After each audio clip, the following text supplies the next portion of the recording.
بسم الله الرحمن الرحيم والصلاة والسلام على أشرف المرسلين. السلام عليكم. Bonjour tout le monde. Toujours مع série de vidéos في المodule communication numérique pour l'essence télécommunication. Aujourd'hui, on va voir le cours numéro 2. Donc, dans ce programme, nous avons la transmission numérique en bande de base, la modulation numérique à bande étroite, la transmission sans interférence entre symboles, les canaux AWGN, les récepteurs optimaux et performances pour une transmission en bande de base.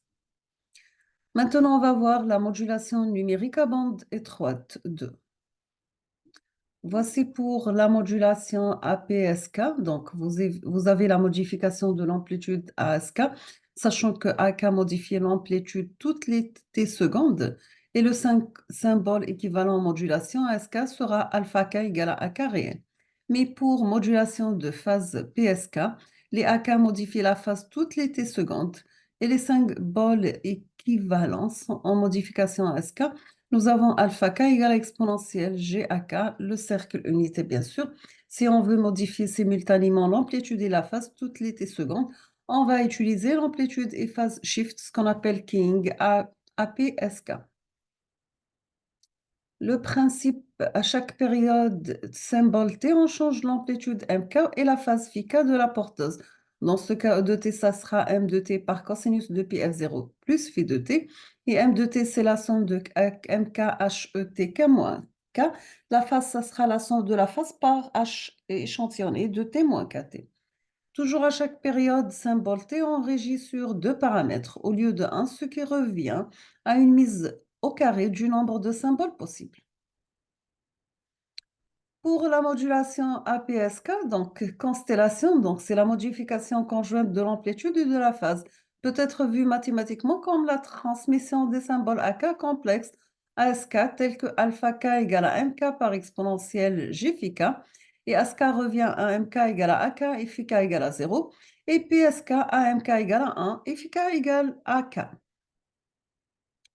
Maintenant, pour modulation et phase, par définition, les symboles équivalents en modulation SK, nous avons E de t, c'est la partie réelle de alpha k par h échantillonné de t moins kt par exponentielle g de pi f0 t.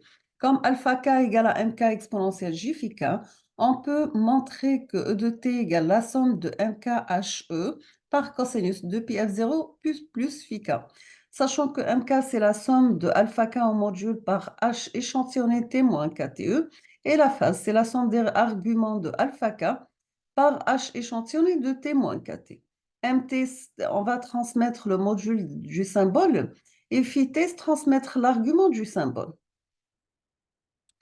Quelle est la comparaison entre phase et quadrature de phase? Donc, nous avons par définition les symboles équivalents en modulation SK. E de t, ça sera la partie réelle de la somme de alpha k par h échantillonné de t moins kt par exponentielle g de pi f0 t. Par définition de I de t et k de t, nous avons E de t égale I de t par cosinus de pi f0 t moins Q de t par sinus de pi f0 t. On peut montrer que I de t, c'est la somme de réels de alpha k par he, et Q de t, c'est la somme des imaginaires alpha k par he. I de t va transmettre la partie réelle du symbole, et Q de t va transmettre la partie imaginaire du symbole. Pour la modulation QAM, les cas particuliers courants sont la partie réelle de alpha k appartient à un intervalle de dictionnaire antipolaire et l'imaginaire de alpha k appartient aussi à un dictionnaire antipolaire. Et chaque dictionnaire contient la racine de M symbole réel. Cela fait M symbole complexe. Maintenant, si on veut transmettre simultanément un signal de racine de M ASK symétrique réel et un signal racine de M ASK symétrique imaginaire pur, nous avons deux signaux, la racine de M ASK symétrique I de t et Q de t en quadrature de phase, d'où le nom quadrature amplitude modulation. Pour une modulation 4 cam, nous avons le code de Gray qui permet de contourner les aléas, les états transitoires indésirables, en forçant la commutation d'un seul bit à la fois, évitant ainsi les états transitoires. Donc, voici le 4 KAM en utilisant le filtre non-retour à zéro pour M de t et la phase phi de t. Bien sûr, si on va prendre dans cet exemple la fréquence f0 égale à 13 Hz et dB binaire égale à 10 bits par seconde. Donc, toujours, nous avons le 4 KAM, le filtre non-retour à zéro, mais cette fois-ci de I de t et Q de t. Toujours avec une fréquence f0 égale à 13, dB binaire égale à 10 bits par seconde. Voici la modulation 16 KAM, sachant que alpha k appartient à un intervalle de plus ou moins 1, plus ou moins g, plus ou moins 1, plus ou moins 3g, plus ou moins 3, plus ou moins g, plus ou moins 3, plus ou moins 3g. Ici, nous avons 16 QAM avec un filtre non-retour à 0 pour M de t et phi de t. 16 km, filtre non-retour à 0, le I de t avec Q de t. Pour le modulateur, donc nous avons alpha k, la partie réelle, ça passe à travers un filtre de mise en forme, HE.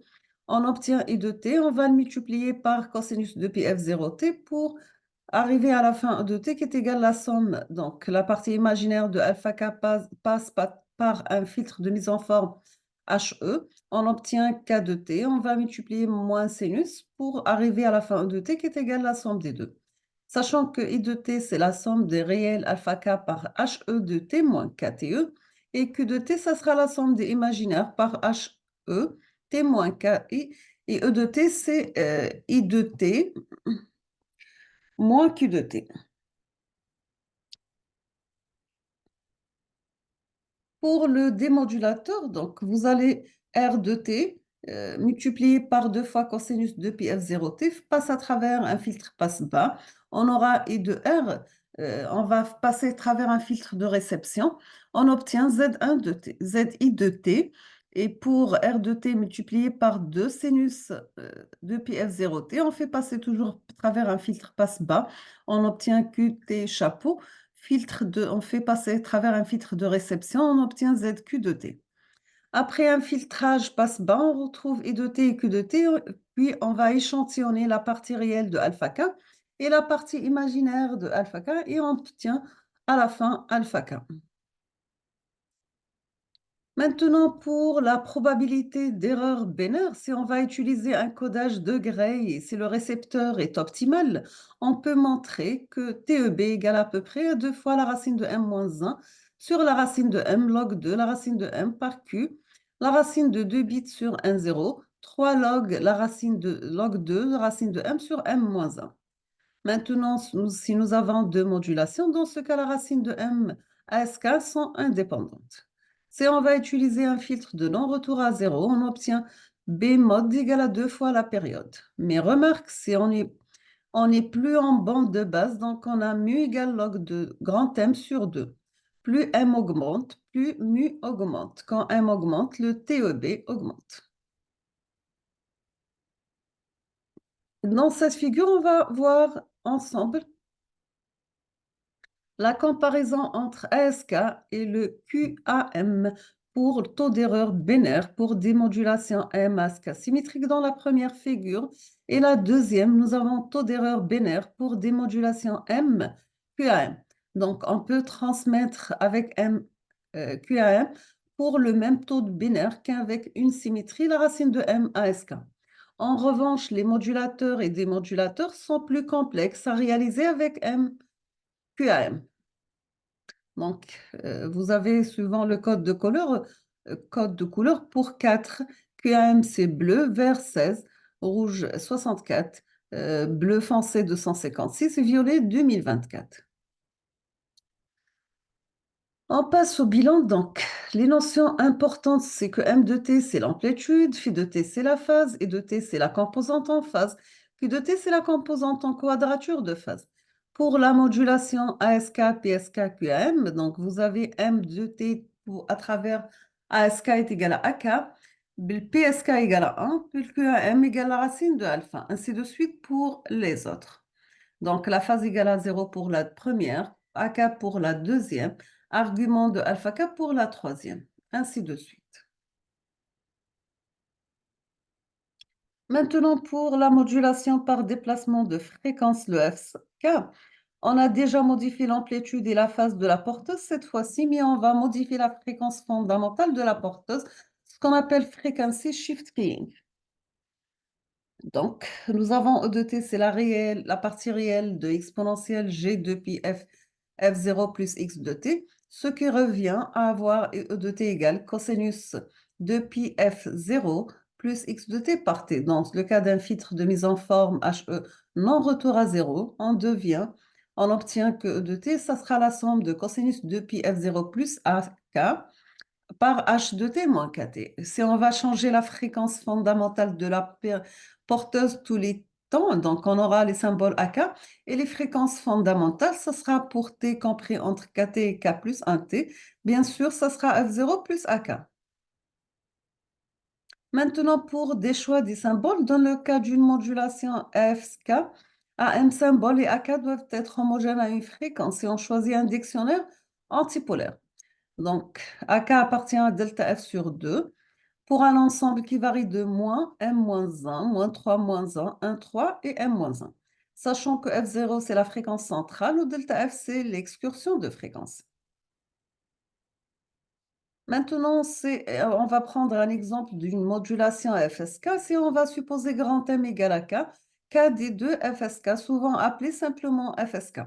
Dans ce cas, nous avons deux fréquences fondamentales, F1 qui est égal à F0 moins delta F sur 2 et F2 égale à F0 plus delta F sur 2. Sachant que F2 moins F1 est égal à delta F, nous avons quelques remarques. Si on réduit delta F moins, on utilise la bande passante.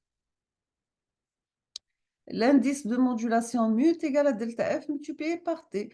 Donc, plus mu est petit, moins on utilise la bande passante. Voici un exemple avec FSK non cohérente. Bien sûr, le choix avec une fréquence égale à 13 dB binaire égale à 10 bits par seconde et la variation delta F égale à 6 Hz, sachant la fréquence première F1 égale à 10 et F2 égale à 16. Donc, 16 moins 10 égale à 6. Pour le FSK cohérente et non cohérente, le problème, c'est qu'il y a un saut tolité quand la fréquence change. Dans ce cas, le FSK non cohérente, ces sauts créent des fréquences parasites sur le spectre du signal modulé. On peut transformer x de t pour que la phase soit continue dans le temps. FSK cohérente, donc plus difficile à réaliser en pratique, elle permet de réduire l'occupation spectrale. Donc, maintenant, pour une FSK non cohérente, nous avons E de t égale à cosinus de pi f0 t plus phi de t.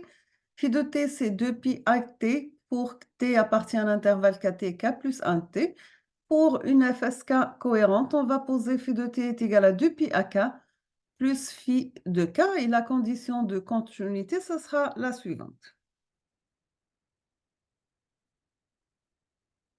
Voici un exemple pour FSK cohérente.